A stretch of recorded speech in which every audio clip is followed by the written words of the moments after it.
वृंद समन्विता श्री चैतन्य प्रभु वंदे नित्यानंद सहोदितम् श्रीनंदनंदनं वंदे राधिका चरणद्वयम् गोपीजनसमायुक्तं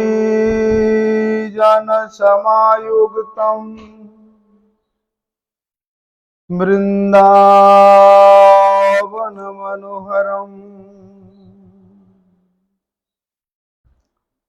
गुरवे गौरचन्द्राय राधिकाय तदालये कृष्णाय कृष्णभक्ताय तद्भक्ताय नमो नमः। वाञ्छाकल्पतरुर्भ्यश्च कृपा सिन्धुभ्य एव च पतितानं पावनेभ्यो वैष्णवेभ्यो नमो नमः।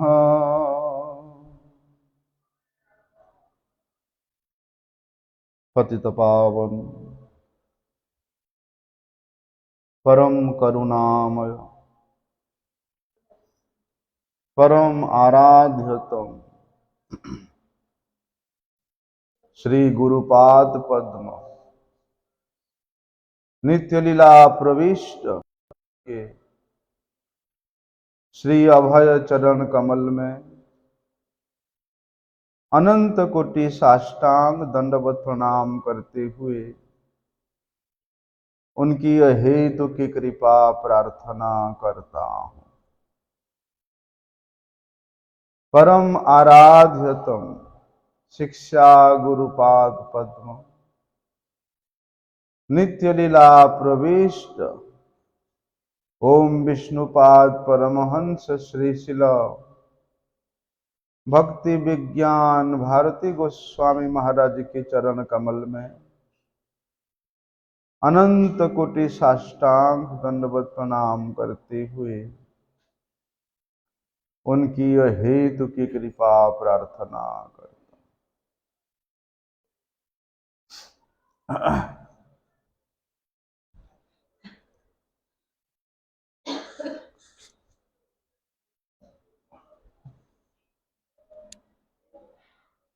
पांचरात्रिक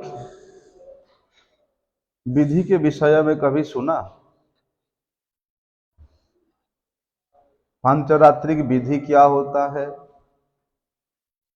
पांचरात्रिक विधान क्या होता है? पांचरात्रिक अधिकार क्या होता है?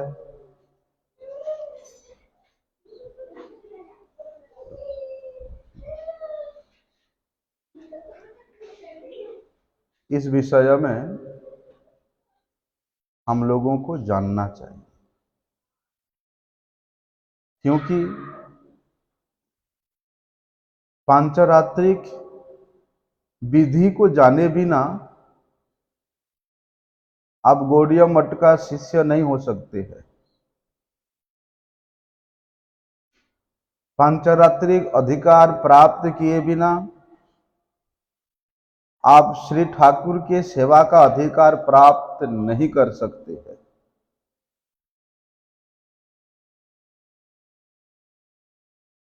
इसीलिए जगत गुरु शिल भक्ति सिद्धांत सरस्वती प्रभुपाद जी ने हम लोगों के प्रति करुणा करके उन्होंने बताया है कि इस वैष्णव संप्रदाय में, ये सनातन संप्रदाय में भिन्न भिन्न देश में, भिन्न भिन्न वेश में वैष्णवों का परिचय भी भिन्न भिन्न प्रकार से होता है। लेकिन देश के अनुसार, भेष के अनुसार वैष्णवता प्राप्त नहीं किया जा सकता है।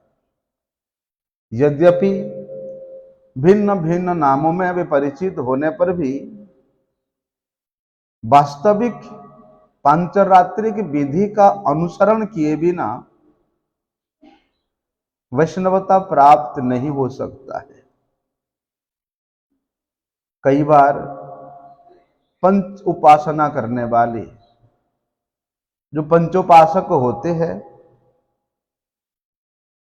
वे व्यक्ति भी अपने आप को वैष्णव कहलाते हैं। लेकिन ये पंचोपासक जन निर्विशेष मतवाद को मानने के कारण उनमें वैष्णवता का अभाव रहता है, विष्णु अर्चन का अभाव रहता है, विष्णु सेवन का अभाव रहता है। इसलिए ये लोग वैष्णव विश्वास से बहुत दूर रहते हैं। भले ही ये अपने आप को वैष्णव के रूप में अभिहित क्यों ना करे। और वैष्णव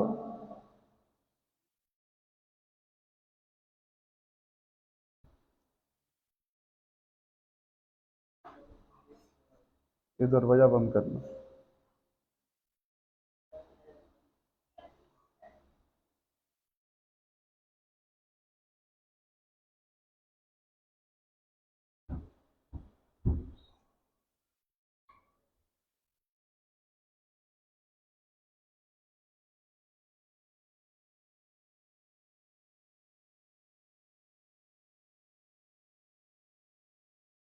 कितनी बड़ी विडंबना की बात है, कितनी बड़ी दुख की बात है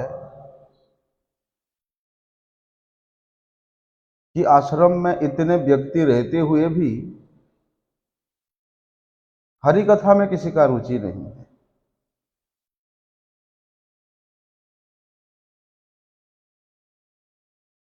हरि कीर्तन में किसी का रुचि नहीं है,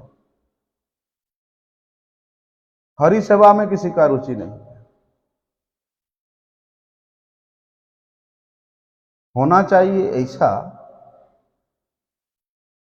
कि जब तक हरि कीर्तन अथवा हरि कथा का सुयोग मिलता है, उतनी समय बाकी सभी कार्य को स्थगित कर दो। लेकिन हरि कथा में बैठो, हरि कीर्तन में योगदान दो, नहीं तो मठ में रहते हुए, आश्रम में रहते हुए भी तुम संसारी ही हो।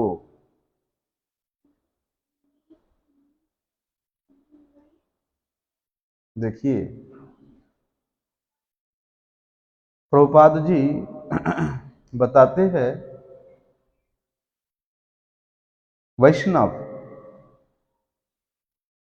यद्यपि वैष्णव अनेक श्रेणियों में विभाजित है, लेकिन मुख्य रूप से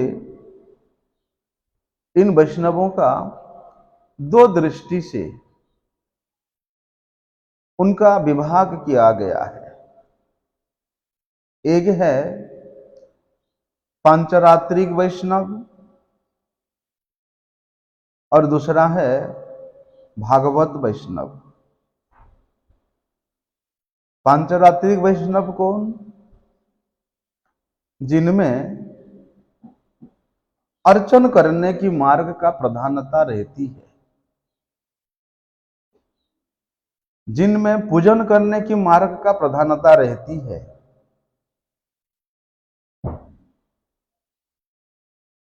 वे पांचरात्रिक वैष्णव कहलाते हैं। और पांचरात्रिक विधि का अनुसरण किए बगैर कोई भी भागवत वैष्णव नहीं हो सकता है। इसलिए हमारे गुरुजनों ने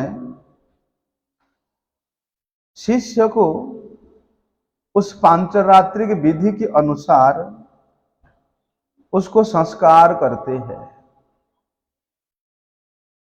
उसके उपरांत वो शिष्य भगवत सेवा के योग्य होता है, अधिकारी होता है। इसलिए पांचरात्रिक विधि में, विधान में दीक्षित होकर के अथवा इस मार्ग का में परिचालित होकर के ही साधन करते करते वे भागवत वैष्णव होते, अर्थात भाव मार्ग का अनुसरण करते हुए। कैसे? जब तक हमारा शरीर की इंद्रियों की वृत्ति भगवत सेवा तात्पर्य पर नहीं होगा, भगवत सेवाभिमुख नहीं होगा, भगवान की सेवा में जब तक उन्मुख नहीं होगा, तब तक हमारा भाव की वृत्ति भाव राज्य नहीं हो सकता है। भावना के द्वारा, भाव के द्वारा हम लोग भगवत मार्ग का अनुसरण नहीं कर सकते हैं। जैसे कि हम लोग श्रवण करते हैं, मन की वृत्ति जैसी होती है, हमारे शरीर की वृत्ति भी वैसी ही होती है। मन का चिंतन जैसा होता है, हमारे शरीर का कार्य भी बिल्कुल वैसे ही होता है। मन क्या चीज है?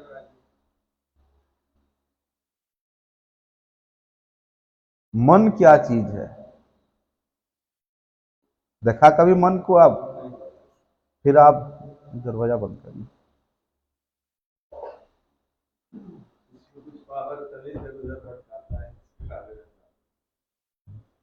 बहुत बढ़िया। मन हमारे सभी इंद्रियों का केंद्र बिंदु है। इसको आप शत्रु भी बना सकते हो, इसको आप मित्र भी बना सकते हो। मतलब मन एक ऐसा वस्तु है,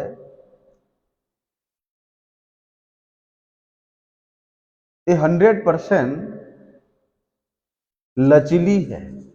आप जिधर को मोड़ोगे ये उधर को जाएगा। लेकिन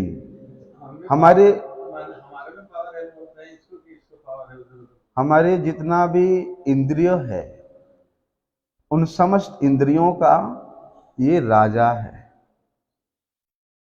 ठीक है? लेकिन वे आपके स्वयं के राजा नहीं है। आप स्वयं आत्मा हो, आप स्वयं परमात्मा के सेवक हो। इसलिए मन के ऊपर आप बैठे हुए।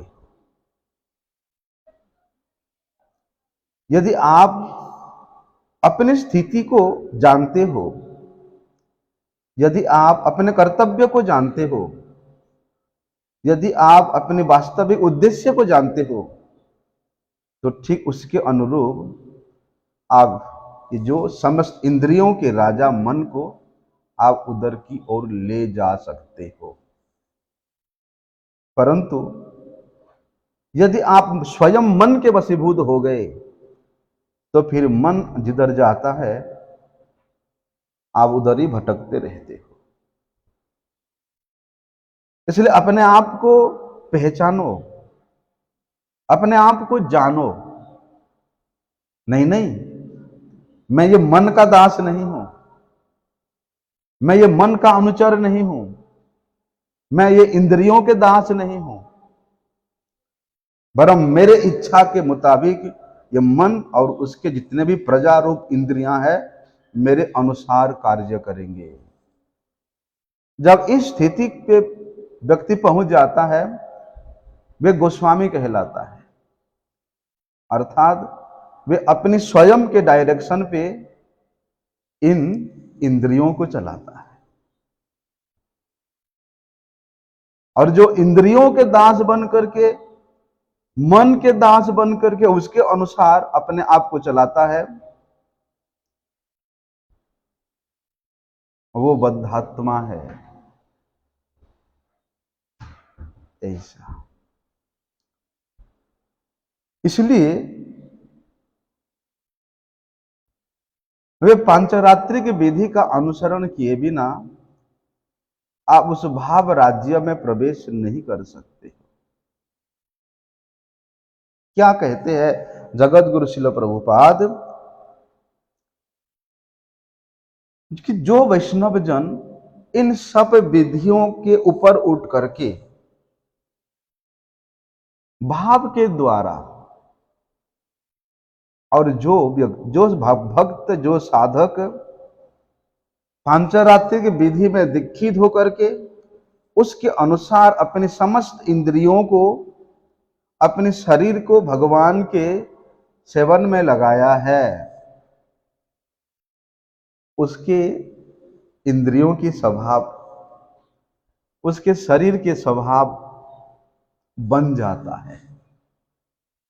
क्या बन जाता है कि उनके द्वारा वो जो कार्य किया है वही उनका स्वभाव बन जाता है, अर्थात भगवत सेवा ही उनका स्वभाव बन जाता है। इसलिए इस प्रकार के जो भागवत श्रेणी वैष्णव जन है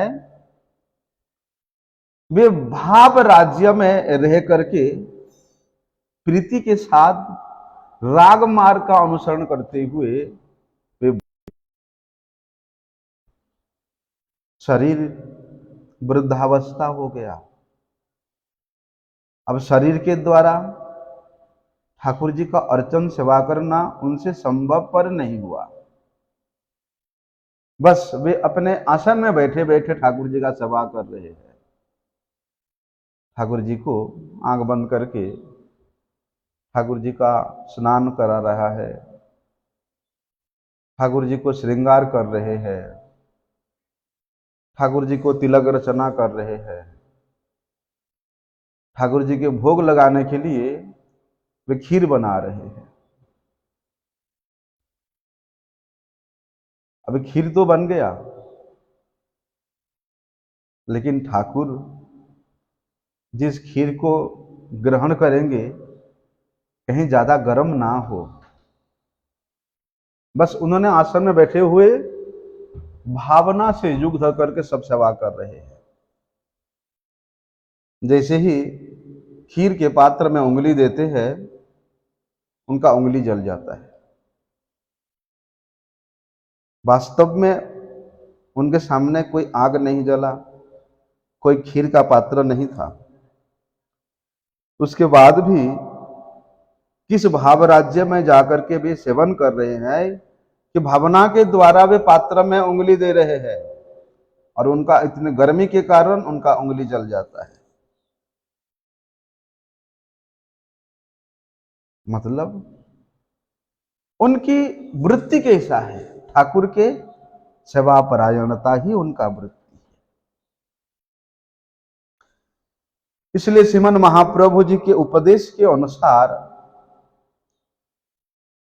इस प्रकार के जो भागवत श्रेणी वैष्णव जन है और पांचरात्रिक विधि के अनुसरण करने वाले वैष्णव जन है, इनके अनुष्ठान में इनके भक्ति के आचरण में किसी प्रकार का कोई भेद नहीं है, दोनों के लक्ष्य एक है, दोनों ही भगवत भक्त है,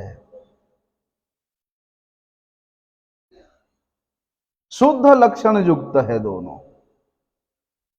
इसलिए तो श्री चैतन्य चरितामृत में श्रीमन महाप्रभु जी ने बताया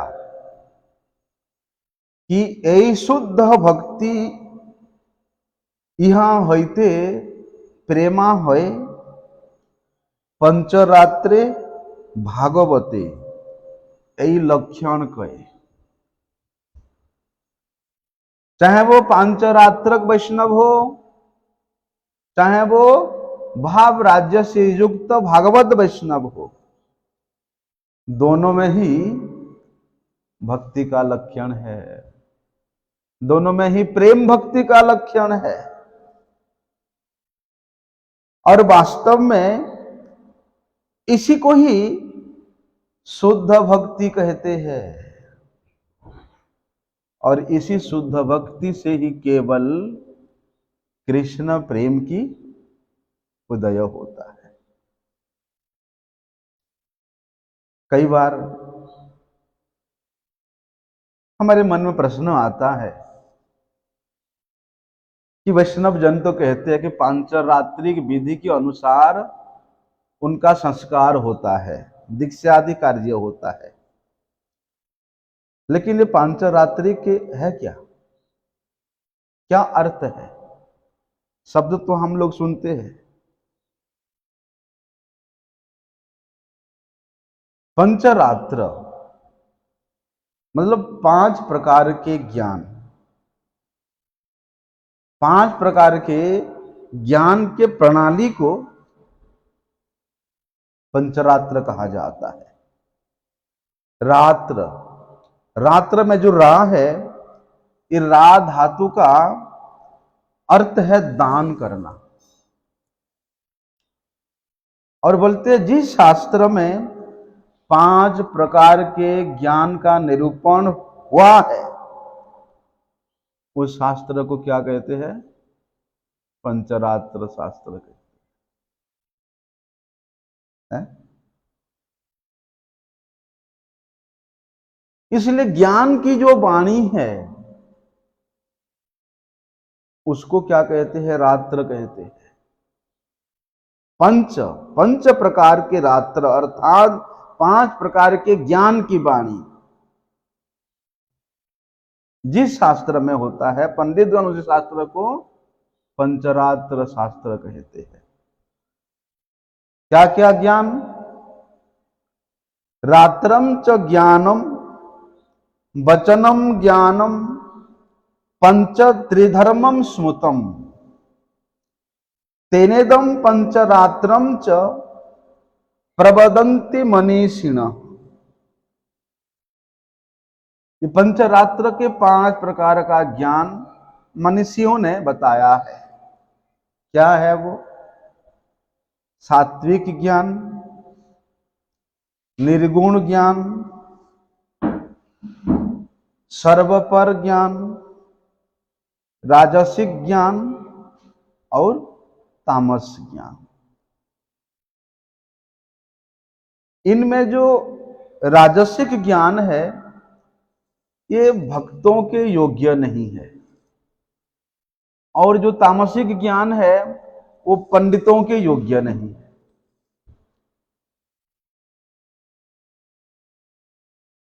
प्रभुपाद जी का वाणी है, ध्यान से सुनेंगे तो प्रभुपाद जी के शब्द हमारे कानों में प्रवेश करेगा।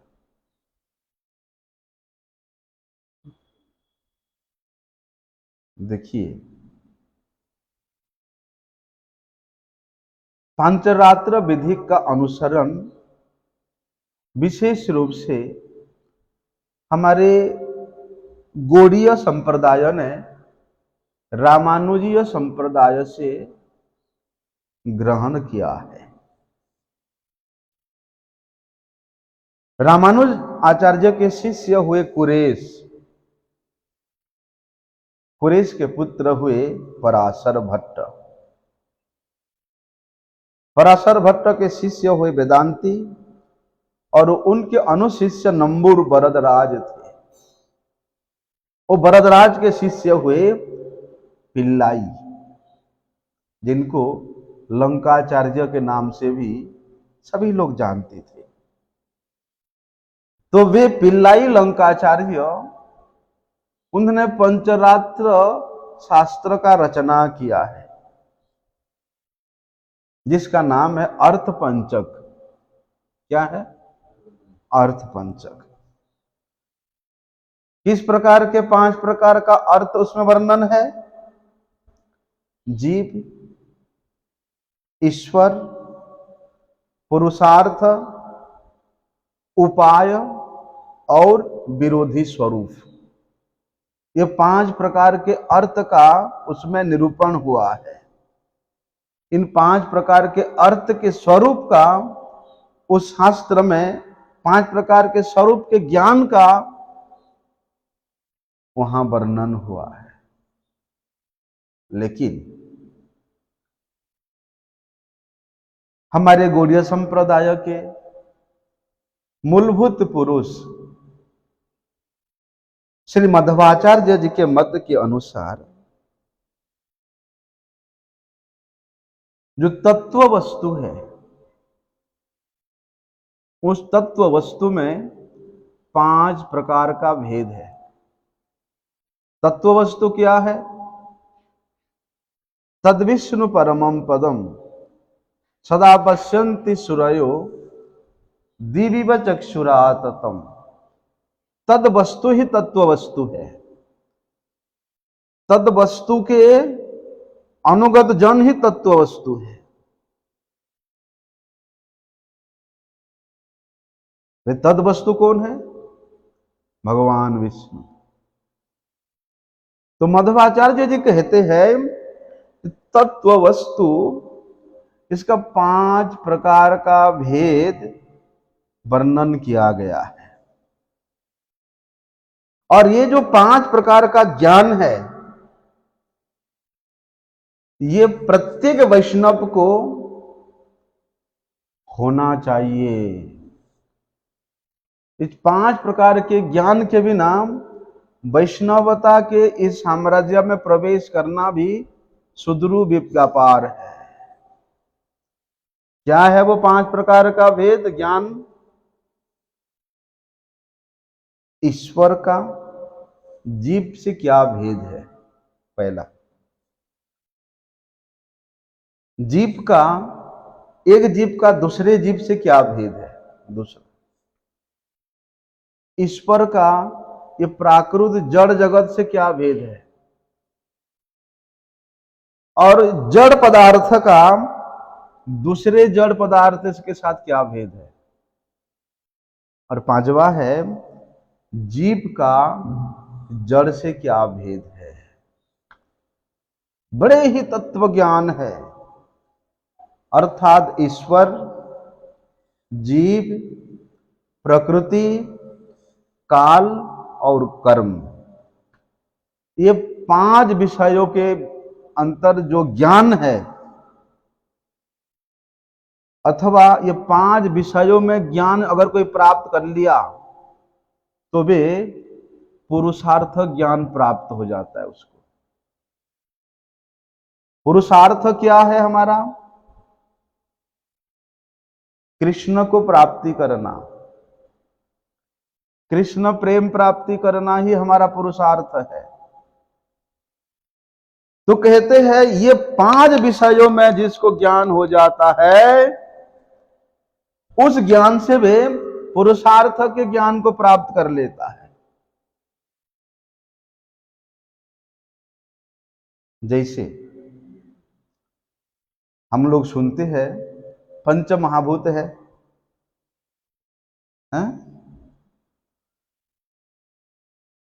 पंच सूक्ष्म भूत भी है। जिस प्रकार पंच कर्मेंद्रियां है, पंच ज्ञानेंद्रियां है, और इनसे अतिरिक्त मन, बुद्धि और अहंकार, प्रकृति और पुरुष। बोलते ये जो 5 प्रकार के पंचक है, इन 5 प्रकार के पंचक में जिसका शुद्ध ज्ञान हो जाता है या जो शुद्ध ज्ञान प्रदान करता है वे है पंचरात्र। वे शास्त्र के रूप में भी हो सकता है, वे साक्षात मूर्तिमंत के रूप में भी हो सकता है। जगत गुरु शिल प्रभुपाद जी विशेष रूप से इसी पंचरात्र का शिक्षा देने के लिए वे अगरतला के राजा के राजगुरु हुए थे।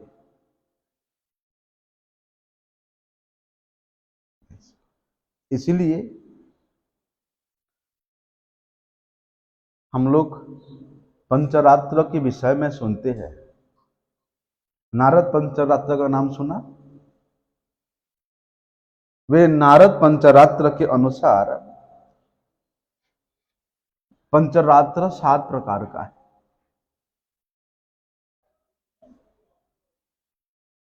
क्या क्या है वो?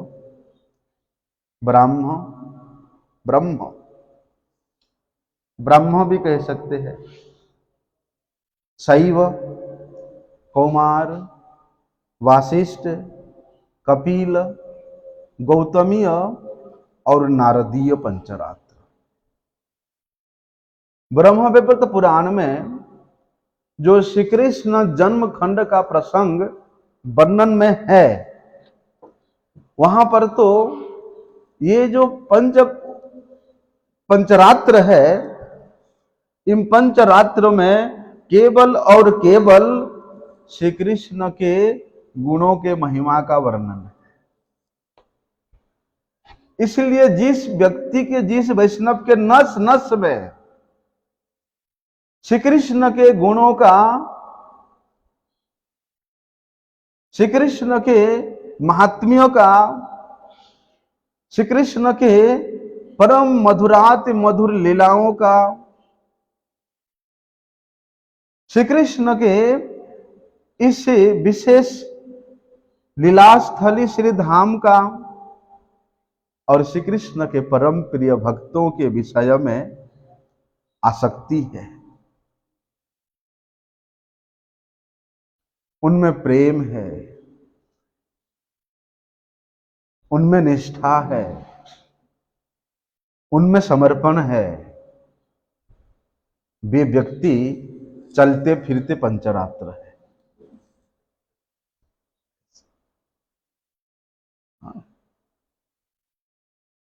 इसलिए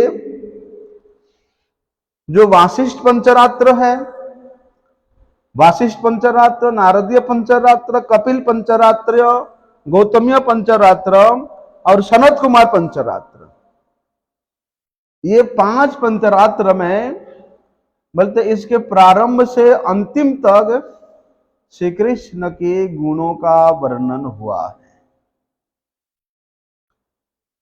और हमारे गौड़ीय वैष्णव जन तो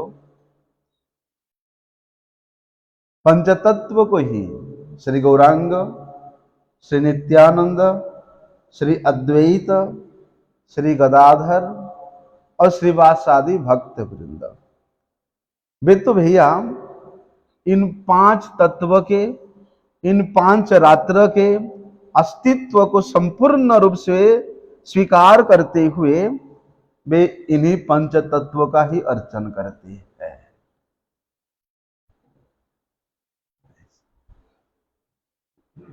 इसलिए ये पंच तत्व में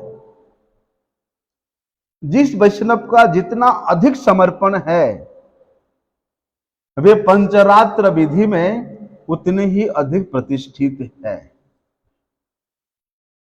और पंचरात्र विधि में जो जितना अनुष्ठित है, अधिष्ठित है, वो उतनी ही वैष्णवता के उच्च स्तर पे है। ऐसा। और पंचरात्र के अनुष्ठान विशेष रूप से इसमें आगम शास्त्र का ही मुख्य हेतु बताया है। आगम मतलब तंत्र शास्त्र का।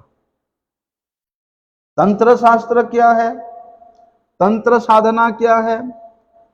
तंत्र अर्थात तन के द्वारा, शरीर के द्वारा जो साधना किया जाता है, शरीर के द्वारा जिस मंत्र की पुष्टि किया जाता है, शरीर के द्वारा जिस मंत्र में सिद्धि प्राप्त किया जाता है, वो है तंत्र शास्त्र, तंत्र साधन, जिसको शास्त्रीय भाषा में आगम शास्त्र कहते हैं। क्या कहते? आगम शास्त्र। तो ये पंचरात्र का अनुष्ठान उसी आगम शास्त्र के अनुसार ही होता है। और भैया आगम शास्त्र का अनुष्ठान, तंत्र शास्त्र का अनुष्ठान बड़े विधि विधान से करना पड़ता है।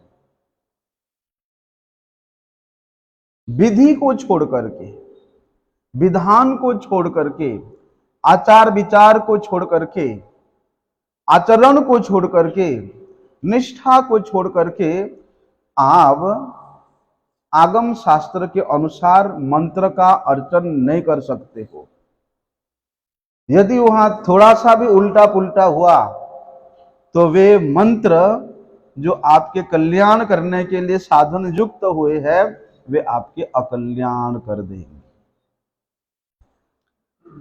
इसलिए ये पंचरात्र का साधन यदि वास्तविक रूप से कोई व्यक्ति सही तरीका से करता है, चाहे अयोग्य व्यक्ति भी अनुष्ठान करता है, तो भी उसको योग्यता प्राप्त हो जाता है। देखते हैं ना, अरे वो तो भीख मांगता था, उसके पास कुछ भी नहीं था, लेकिन उसने तंत्र शास्त्र का अनुष्ठान किया है? आजकल एक शास्त्री, बड़े कम उम्र के शास्त्री है, इतनी वो फेमस हो गए हैं। क्यों? उन्होंने यही आगम मंत्र के अनुसार, आगम शास्त्र, तंत्र शास्त्र के अनुसार उन्होंने इस पंचरात्र विधि का अनुष्ठान किया है। पंगुम लंघयते गिरिम यत्कृपा तमहं वंदे। बोलते हैं ये तंत्र साधन ये मूक को भी वाचाल कर देता है,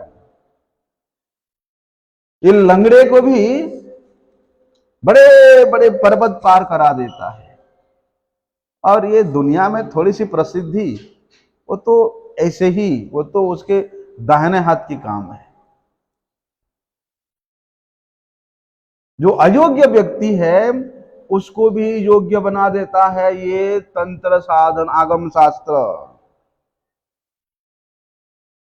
और जो योग्य व्यक्ति है वो वैदिक अनुष्ठान के अनुसार इस पंचरात्र विधि का पालन करता है, तो वे व्यक्ति अपने लक्ष्य तक अवश्य पहुंच जाता है। लेकिन कहते हैं नारद पंचरात्र में, अथवा ये जो 5 पंचरात्र जिनमें केवल भगवान श्री कृष्ण के ही गुणों का वर्णन हुआ है, इन्हीं पंचरात्र में और वेद वृक्ष का सुपक्व फल स्वरूप वैष्णव शास्त्र श्रीमद् भागवत में किसी प्रकार का कोई वहां भेद नहीं है। क्योंकि श्रीमद् भागवत जिस प्रकार से केवल श्री कृष्ण के गुणों का ही वर्णन करती है, उसी प्रकार ये जो 5 पंचरात्र शास्त्र है ये भी श्री कृष्ण के गुणों का ही वर्णन करते हैं। इसलिए चाहे ये 5 शास्त्र का, चाहे आप श्रीमद् भागवत शास्त्र का अनुष्ठान करो, इसमें कोई भेद नहीं है। और विशेष रूप से शास्त्र में जो भागवत जन है, वैष्णव जन है, अथवा भाव मार्ग में स्थित जो वैष्णव जन है, उनकी तरह ये अर्चन को, भगवत सेवन को अपना मुख्य साधन के रूप में ग्रहण करने वाले जो वैष्णव जन है, अर्थात पांचरात्रिक वैष्णव और भागवत वैष्णव, ये तीनों में यद्यपि, दोनों में यद्यपि किसी प्रकार का कोई भेद नहीं है, लेकिन जो पांचरात्रिक श्रेणीय वैष्णव जन है, अर्थात जिन्होंने अर्चन मार्ग को ही अपना श्रेष्ठ साधन के रूप में जिन्होंने ग्रहण किया है, बोलते उन वैष्णवों के श्रेणियों का भी विभाजन हमारे गोस्वामी गणों ने किया है। हम लोग तो इतना दिन से सुनते आ रहे थे कि जो घनिष्ठ वैष्णव है उसको अर्चन करना चाहिए, लेकिन श्रील प्रभुपाद जी कहते हैं, बोलते अर्चन प्रधान उत्तम वैष्णव जब तक नहीं होगा तब तक वे दूसरे को मंत्र दीक्षा प्राप्त कराने का अधिकारी नहीं होता है। अर्चन प्रधान कनिष्ठ वैष्णव भी है, अर्चन प्रधान मध्यम वैष्णव भी है, और अर्चन प्रधान उत्तम वैष्णव भी है।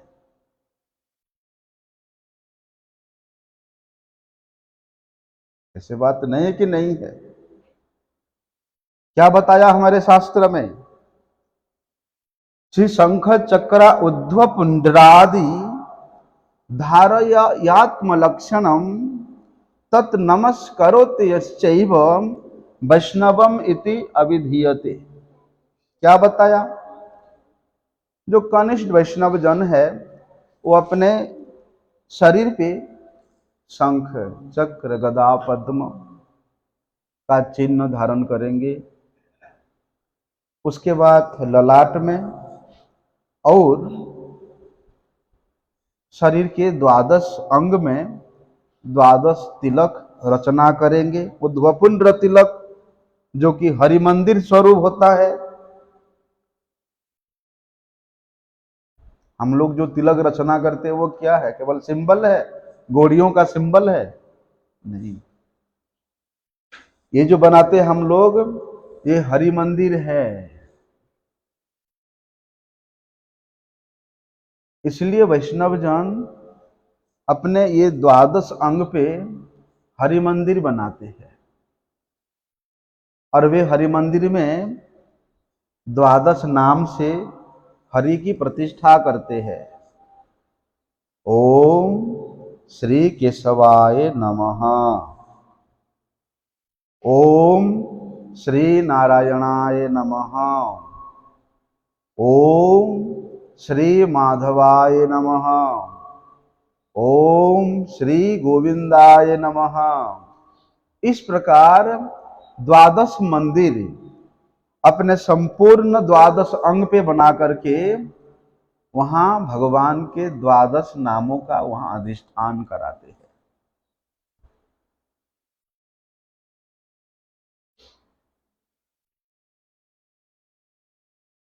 अरे ये वैष्णव ये क्या सोचते अपने आप को? बोलते मैं भगवान विष्णु के अपराकृत दास हूं, मैं उनके अपराकृत सेवक हूं, ऐसा समझते हुए वे ये हरिमंदिर के चिन्हों को धारण करते हुए नमस्कार करते हैं, अर्चन करते हैं। इन्हीं को कनिष्ठ वैष्णव कहते हैं। और जो मध्यम वैष्णव है उसके बारे में शास्त्र ने वर्णन किया है कि तापः पुण्ड्रम तथा नाश मंत्र योगस्य पंचमः अमिहि पंच संस्कारा परमैकांत हेतवः। देखो, मध्यम वैष्णव का बताया है कि ये हरिपुंड धारण करेंगे। भगवान विष्णु के जो दास्य सूचक नाम है, उसके बाद तो दीक्षा हो जाता ना। दीक्षा के बाद क्या होता है? दास्य सूचक नाम होता है। लेकिन आजकल तो दीक्षा से पहले ही वे लोग ये दास्य सूचक नाम दे देते हैं। हमारे जमाने में ऐसा नहीं था। दीक्षा के उपरांत श्री गुरुदेव उसके हरिदास्य सूचक नाम निर्धारण करते थे। ऐसा और बोलते हरिताप, हरिपुंड्रम, ये दास्य सूचक नाम, विष्णु मंत्र और विष्णु याग, ये 5 प्रकार के संस्कार से संयुक्त होकर के वे मध्यम वैष्णव एकांतिक भाव से भगवान का अर्चना करते हैं।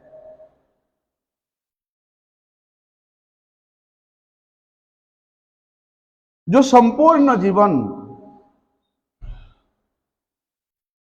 भगवान का अर्चना किया है, वे अर्चक के विषय में शास्त्र वर्णन किया है कि वे अर्चनकारी शरीर त्याग करके वे जब भगवत धाम को प्रयाण करता है, तो प्रयाण के रास्ते में जितने भी लोग आते हैं, चाहे वो सिद्ध लोग हो, चाहे वो स्वर्ग लोग हो, चाहे वो चारण लोग हो, चाहे वो ब्रह्मलोक हो, ये सभी लोगों के निवासी, वहां के राजा सहित वहां के निवासी, वे भगवत अर्चन करने वाला साधक को पूजन करने के लिए, उसके अभ्यर्थना करने के लिए, उसके स्वागत करने के लिए पूजा के थाली लेकर के वे खड़े रहते।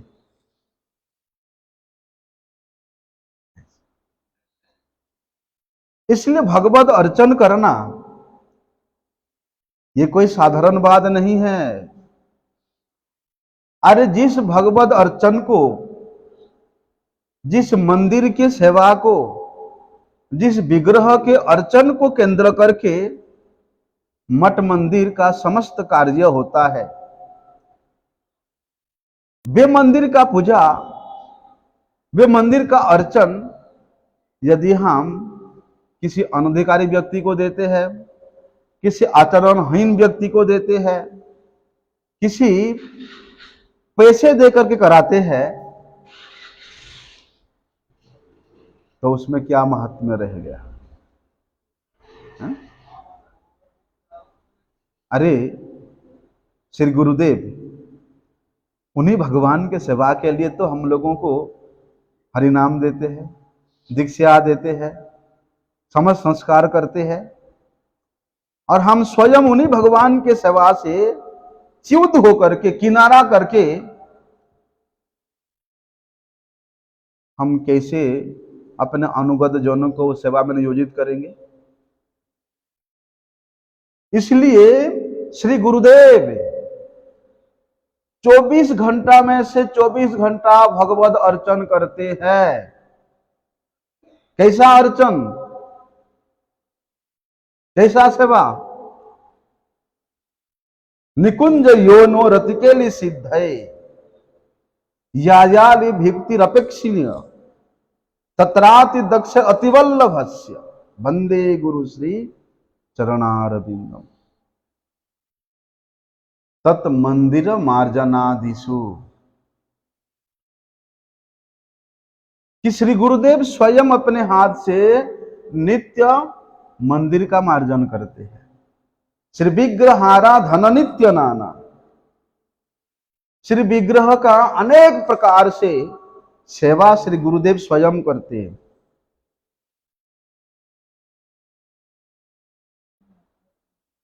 मंदिर का मार्जन करते हैं, ठाकुर जी के व्यंजन तैयार करते हैं, ठाकुर जी को भोग लगाते हैं।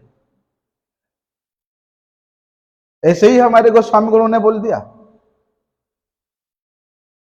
इसलिए स्वयं को जब हमारे गुरुपाद पद्म स्वयं नित्य निरंतर श्री भगवत अर्चन में लगे रहते हैं, भगवत सेवन में लगे रहते हैं, हम लोग कौन खेल के खेत के मूली है?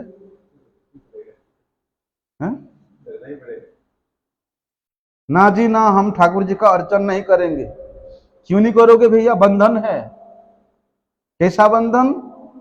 सुबह 3 बजे 3:30 बजे उठो, ठंडी हो गर्मी हो, नहाना पड़ेगा, नहा करके धोता वस्त्र पहन करके मंदिर में जा करके सेवन करना पड़ेगा, फिर टाइम टाइम में ठाकुर जी का सेवा करना पड़ेगा। क्या हम यही करने के लिए मठ में आए हैं? 24 घंटा में से आधा घंटा सेवा करेंगे और बाकी जो 23.5 घंटा है, चाहे हम 2 घंटा सोएं कोई बात नहीं, लेकिन बाकी जो 22.5 घंटे हम मोबाइल देखेंगे। इसलिए मठ में आए हम। नाम करते करते माला, नाम जपते जपते मोबाइल, पढ़ते पढ़ते मोबाइल, बात करते करते मोबाइल। मोबाइल ही मेरा जीवन है, मोबाइल ही मेरा सर्वस्व है। नहीं, जो सेवा में श्री गुरुपाद पद्म स्वयं नियुक्त है, वे सेवा में हमको नियुक्त करने के लिए वे ये पांचरात्रिक विधान के अनुसार हम लोगों को योग्यता प्रदान करते हैं। क्या बताया वहां कि तापादि पंच संस्कारी नवेद्या कर्म कारक अर्थ पंचकवित विप्रो महाभागवत स्मृत। बोलते ये 5 प्रकार के संस्कार से युक्त होकर के उत्तम वैष्णव भी तभी उत्तम कहलाता है जब भी वे ये 5 पंचक के अर्थ को परिपूर्ण रूप से जान करके उसके अनुसार वे ठाकुर जी का सेवा करते हैं, तभी वे महाभागवत कहे जाते हैं। तभी वे उस पांचरात्रिक दीक्षा प्रदान करने में समर्थ होते हैं, तभी वे शिष्य ग्रहण करने में समर्थ होते हैं। ऐसे कोई गुरु नहीं बन जाता, ऐसे कोई दीक्षा प्रदान नहीं कर देता। प्रभुपाद जी के वाणी है ये। क्या है गुरु का लक्षण?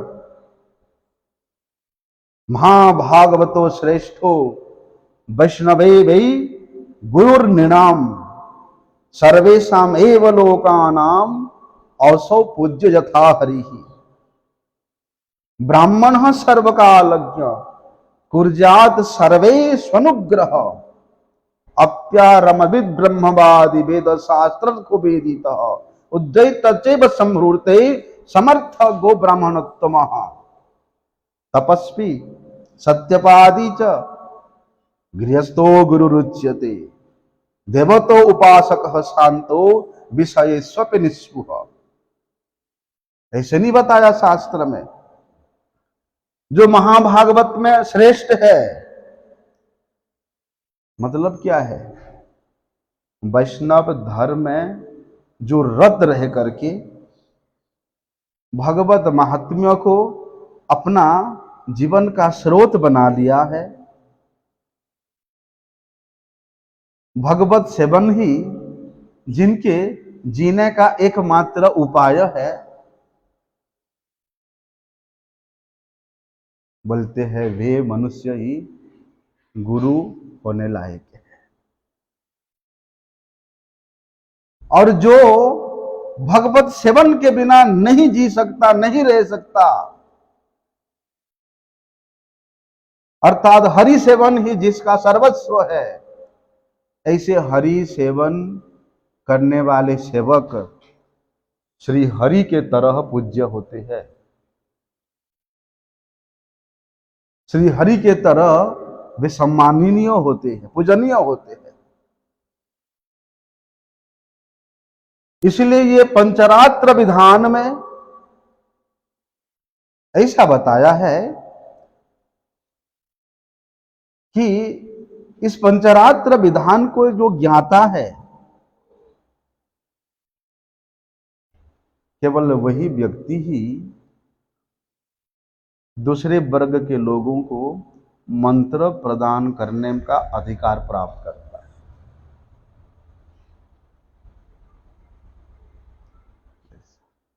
देखो,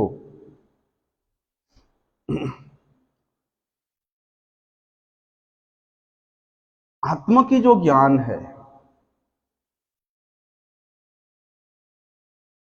उस ज्ञान पे जो परिपूर्ण रूप से युक्त है, परमात्मा ज्ञान से जो युक्त है और उस परमात्मा का जितने भी शक्ति है उस ज्ञान से जो युक्त है, वेदों के जो ज्ञाता है, वेदों के अर्थ को जो संपूर्ण रूप से जानने वाला पंडित है, जो मंत्र का उद्धार भी कर सकता है, जो मंत्र का संहार भी कर सकता है, केवल वही उत्तम व्यक्ति ही गुरु होने योग्य है। ऐसा जगत गुरु श्रील प्रभुपाद जी बताते हैं। कैसा हो वो? तपस्वी हो, सत्यवादी हो, ब्रह्मनिष्ठ हो, समस्त शास्त्र में पारंगत हो,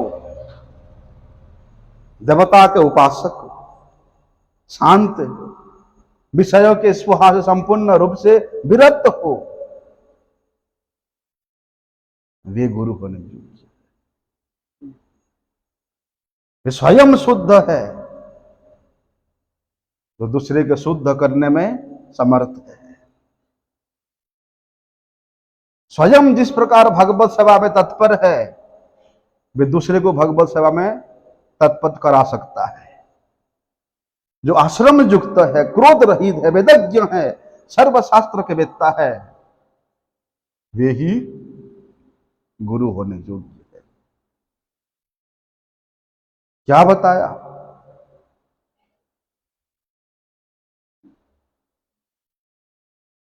बुद्धिमान तो वही है जो अपनी प्रत्येक क्षण को भगवत सेवा में नियोजित करता है, वो सबसे बड़ा बुद्धिमान है।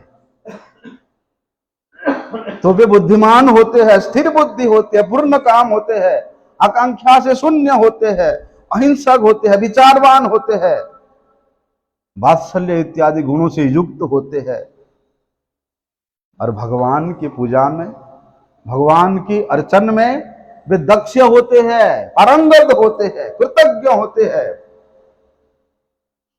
ऐसे लेकिन क्या कहा कि महाकुल प्रसूतो अपि सर्वयोग्येषु दीक्षित सहस्र शाखाध्यायी च न गुरुहुर स्यात् अवैष्णव। गृहीत विष्णु दीक्षा को विष्णु पूजा परो नरः वैष्णवो अभिहितो अभिज्ञ अतीत अस्माद अवैष्णव। क्या बोलता है? ब्राह्मण श्रेष्ठ ब्राह्मण कुल में जन्म लिया है और ब्राह्मणोचित सभी प्रकार के पंचरात्रिक विधान से दीक्षित है, सहस्र शास्त्रों का अध्ययन करने वाला है। लेकिन यदि वैष्णव नहीं है, यदि वे विष्णु का भक्त नहीं है, तो वे गुरु होने योग्य नहीं है। जिन्होंने विष्णु दीक्षा ग्रहण किया है, विष्णु की पूजा में तत्पर है और विष्णु के लिए ही जिन्होंने अपना सर्वस्व समर्पण कर दिया है, पंडित जन उन्हीं को वैष्णव कहते हैं। वे श्रेष्ठ वैष्णव है। और इसके अतिरिक्त जो कृपण है, कृपण कौन है? जो स्वार्थ के लिए करता है। बोलते इनके अतिरिक्त बाकी सब अवैष्णव है, बताया है। गृहीत विष्णु दीक्षा को विष्णु पूजा परो नर, वैष्णव अभिहितो अभिज्ञ। विष्णु दीक्षा ग्रहण करके यदि विष्णु पूजा तत्परायण नहीं हुआ, विष्णु पूजा के लिए अपने आप को समर्पित नहीं किया, विष्णु भगवान का अर्चन नहीं किया, तो उसको वैष्णव नहीं कहा जा सकता। ऐसा बहुत तारतम्य है। ये सब सूक्ष्म सूक्ष्म विचार जो कि हमारे आराध्य श्रील प्रभुपाद जी ने हम लोगों के कृपा के लिए उन्होंने वर्णन किया है। यदि इन सब सूक्ष्म सूक्ष्म तत्व कथा को हम लोग नहीं श्रवण करेंगे तो इस वैष्णव पथ के पथिक हम लोग कभी नहीं हो सकते। वांछा कल्पतरुभ्यश्च कृपा सिंधुभ्यैव च पतितानां पावनेभ्यो वैष्णवेभ्यो नमो नमः।